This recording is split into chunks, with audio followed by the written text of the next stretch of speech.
See the recording light going on? Go ahead. Okay, hey, welcome to Chaplain Chat. We are at the Elks Foundation. Today is April 20th. And I want to tell you, we're at the Bunko Blowout. This is the Ben-e-lect Foundation, and I am so stoked. We have had your daughter, Mark, on Chaplain Chat. We've had Alicia and Stacy, and now this is the dude. This is the Mark, the CEO of Ben-e-lect, and Mark Bennett. Welcome to Chaplain Chat. Thank you, John. Hey, now tell me real quick, what the heck is Ben-e-lect, and then we'll talk about the foundation in a minute. Thanks. Well, Ben-e-lect's a third-party administrator. We're referred to as a TPA. We do group medical plans for small and medium-sized employers, whether they have 2 employees or 200. We help them lower the cost of their group health plans while not lowering the benefits. We can actually improve benefits and lower the cost. Ben-e-lect's been around for how long? Going on 20 years. We Wow. put our first group on in July of 1996, so I guess we're working on in the middle of our 17th year. Yeah, and I know you're located in Fresno. The corporate office is here in Visalia. Oh, okay. Yeah, our roots were here in Visalia. Wow. That's where the office started with just one person and myself.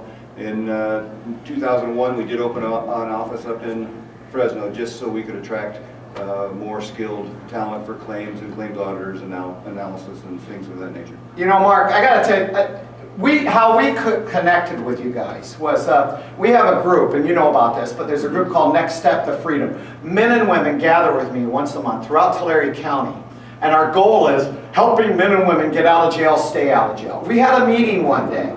Maury Nash was telling us about the Ben-e-lect Foundation. And because the Ben-e-lect Foundation has started to evolve into even training mentors, which you're doing at the rescue mission, wahoo! Yes. And she was telling us about that, and we're going, what the heck is the Ben-e-lect Foundation? And then we made an appointment, and this is how I first met you, but you were in a suit and tie. You were, yeah, we're having this bunko thing here. And that's where I met you, and we met Stacy. And we walked in, Mark, I'll never forget this, we walked into the Ben-e-lect Foundation. And some of us from the Next Step to Freedom. One of them was Cheryl Shargina. She's an inmates program director at the jail, awesome lady. As soon as we walked in, I'll never forget this, there's a lady at the desk, the director of First Impression, your receptionist. She goes, Chaplain John! And she knew me in the jail. Good. You had an internship program and you brought her on you guys don't just talk to talk, you walk to talk. Yes. And Mark, you had a passion to do something in the community, and thus began the Ben-e-lect Foundation. What the heck is the Ben-e-lect Foundation? Well, it started about 7 years ago. I guess the vision maybe 8 years ago, after we had seen so many young people come into Ben-e-lect ill-equipped to do anything really. And they would start as receptionist or mail clerk or somewhere. And given the chance, many of them would rise up and take on more and more responsibility. So we thought, if we could do it on accident, let's try to do it on purpose. Whoa. Stacy and I thought we have the perfect modem here with Ben-e-lect because we have employer clients spread out all over the state, particularly here in Tulare County, as well as professional insurance agents who we could then take these young interns, place in their offices for small periods of time, like 6 months or 12 months. Wow. And so we built the foundation around that process for probably 3.5 years until we decided at one point in time that we had just pages and pages of candidates that were not yet equipped to even go into an office. They just were not equipped in any way to be in a professional setting, which then tied us back to the mission because we've had a relationship with the Visalia Rescue Mission for years in which we have actually had their interns come and work for us. Wow. And I think right now we have 5 of those interns who we then put on staff full-time when they were at the end of their internship. So we thought there are young people out there who have never had good coaching or good mentoring. Let's create a mentoring program, which we call the On Purpose Project. And so we expanded the scope of the foundation to include the mentoring mentee program, which started just about a year ago and has grown tremendously thanks to support from you and others in the community. But part of that was taking over the mentoring program at the Visalia Rescue Mission. We included that in what we do, and it just grows every month. We have training for mentors. Every other month, yeah. We introduce people to the mentoring program, and then we have training for them. We get together once a month for peer support so that they know they aren't just left out there on their own to discover what a mentor is supposed to do. We try to support them. Now, along the way, if we discover one of these mentees is really growing and wants to do other things, then we can put that person into the internship and maybe place them somewhere. Wow. Because, as you pointed out, so many times these young people come out of a setting not only ill-equipped, but with a little bit of background that most employers would be fearful of. And unless you have a good, credible third party that says, hey, I vouch for this person, give them a chance, and if they work out for you, then take them on, because that's how we got started with the 5 interns that we brought on from the mission. They probably wouldn't have had as good an opportunity if they'd have come and applied for the job.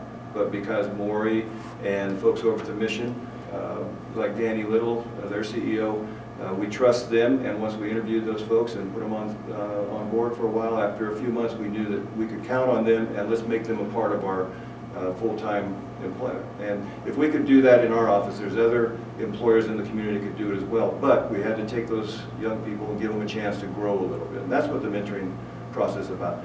Of course, if you've ever been part of a mentoring program, you know it's not just for the mentee. The mentors grow. Oh boy, yes. They benefit from being a mentor so immensely. It's personally very rewarding, to the point where it brings a little bit of humility to somebody, because you get into the mentoring program thinking, I'm going to help somebody.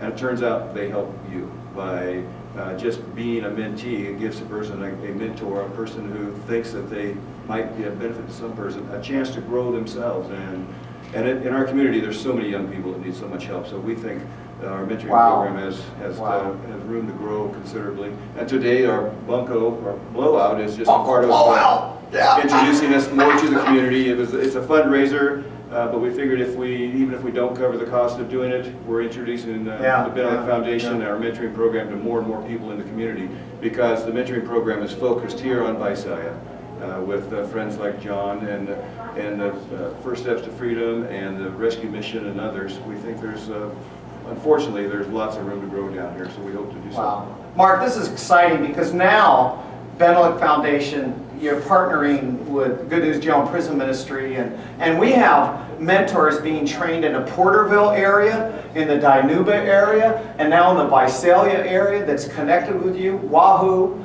I actually think, Mark, I wanted to share. You did good. Thanks. But I honestly think if you folks are watching this, and I hope you are, anybody can benefit from this mentoring program. I honestly think anybody in the church, pastors, youth ministers, I went through the program. It was very, very good.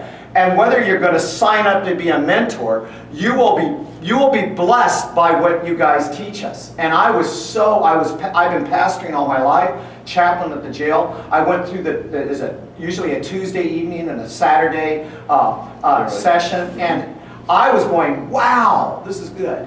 Well, Mark, I want to thank you. This is the big sign up. You did good. And here's how I sign off Chaplain Chat. All right, you ready for this? Sure. And if you blow it, Mark, we're going to do this all over again. Okay. I'm going to say, I want to thank you folks. And Mark, I'm going to say, I want to thank you for being on, and you get to say Chaplain Chat. Are you ready? Okay. All right, here we go. I want to thank you folks for watching, and Mark, I really do. I'm grateful to get to know you as a friend and what you do in this community, and I want to thank you for being on Chaplain Chat. Whoa!